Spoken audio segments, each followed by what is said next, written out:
ভাইয়ের কপালে ফোঁটা দিয়ে ভাইয়ের দীর্ঘায়ু কামনার দিনটি হলো ভাইফোঁটা।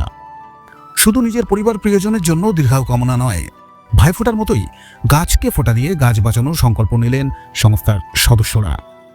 পরিবেশ ও প্রকৃতিকে বাঁচাতে গাছকেও বাঁচিয়ে রাখা প্রয়োজন, আর সেই সচেতনতা তৈরির লক্ষ্যেই এই অভিনব উদ্যোগ গ্রহণ করেছে ইছাপুরের সমাজসেবী সংস্থা সৃষ্টির শহর ইছাপুর। ভাইফোঁটায় যেমন ভাইয়ের দীর্ঘায়ু কামনা করা হয়, ঠিক সেই রকমই গাছকেও নিজের পরিজন মনে করলে গাছ বাঁচানোর উৎসাহ পাবেন মানুষ। আমাদের গ্রুপের যারা বোনেরা আছেন তারা গাছকে ফোঁটা দিতে চাইছে, কারণ হচ্ছে আমরা যেমন ভাইকে ফোঁটা দিয়ে তাদের দীর্ঘায়ু কামনা করি, সেই জন্যই আমাদের গ্রুপের বোনেরা গাছকে ফোঁটা দিয়ে গাছের দীর্ঘায়ু কামনা করা। আর আমরা রাখি বন্ধনের দিন চারা গাছ বিতরণ এবং চারা গাছ রোপণের মাধ্যমে যে সবুজায়নের শুরু করেছিলাম, তো আজকে আমাদের সমস্ত মহিলা যারা আছে আমাদের গ্রুপে, তারা এই ভাইফোঁটার দিন আমরা যেরকম দিদিরা বোনেরা ভাইদের দীর্ঘায়ু কামনায় ফোঁটা দিয়ে থাকে, তো আমরা সেইভাবেই গাছকে ফোঁটা দিয়ে গাছের দীর্ঘায়ু কামনায় এবং সবুজায়নের বৃদ্ধির উদ্দেশ্যে আমাদের এই প্রোগ্রাম। আমরা চাই মানুষ আরও বেশি করে এতে উদ্বুদ্ধ হোক এবং গাছ লাগাক।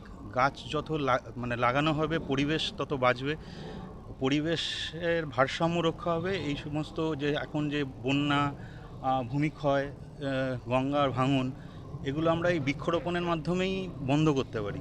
তো আমাদের এটা একটা ক্ষুদ্র প্রচেষ্টা, আমরা চাইবো আরও মানুষ আমাদের সঙ্গে এগিয়ে আসুক। পরিবেশের ভারসাম্য রক্ষায় গাছের গুরুত্ব অপরিসীম। গাছই হলো পৃথিবীর মেরুদণ্ড এবং গোটা প্রাণী জগৎ বেঁচে থাকার জন্য গাছের উপরই নির্ভরশীল। গ্লোবাল ওয়ার্মিং চলছে, যে হারে গাছ কাটা চলছে, সেই একটা সবুজায়নের জন্য আমরা আজকে গাছকে ফোঁটা দিলাম গাছের দীর্ঘায়ু কামনায়। আশা করছি যদি এইভাবে কিছু একটা বার্তা মানুষের কাছে পৌঁছে দিয়ে গাছ কাটাটা একটু বন্ধ করা যায়। আমাদের অনুষ্ঠান ঠিক নয়, এটা আমাদের একটা প্রয়াস।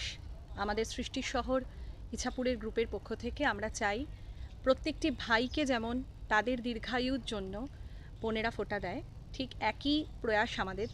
পৃথিবীর যত গাছ আছে তারা ভালো থাকুক, তাদের দীর্ঘায়ু কামনা করি। তাদের জন্য প্রকৃতি বাঁচবে, তাদের প্রকৃতির বাঁচার কারণে কিন্তু আমরা বাঁচব। তো সুতরাং আমার মনে হয় যে আমরা যারা আছি, আমাদের দলের যারা আছে, তাদের সঙ্গে আপনারাও এই ভাবনা চিন্তার প্রতি অগ্রসর হন, এটা আমরা চাইব। প্রত্যেকটি গাছকে বাঁচান, কারণ যে হারে গাছ কাটা হচ্ছে এবং যে হারে আমাদের বাঁচার জন্যই কিন্তু গাছ কাটা হচ্ছে, কিন্তু সেই জিনিসটা অন্য রকমভাবে যদি করা যায় তাহলে আমার মনে হয় প্রকৃতি বাঁচবে, আমরা বাঁচব। ইছাপুর থেকে তপন রায়, কালচার অফ বেঙ্গল।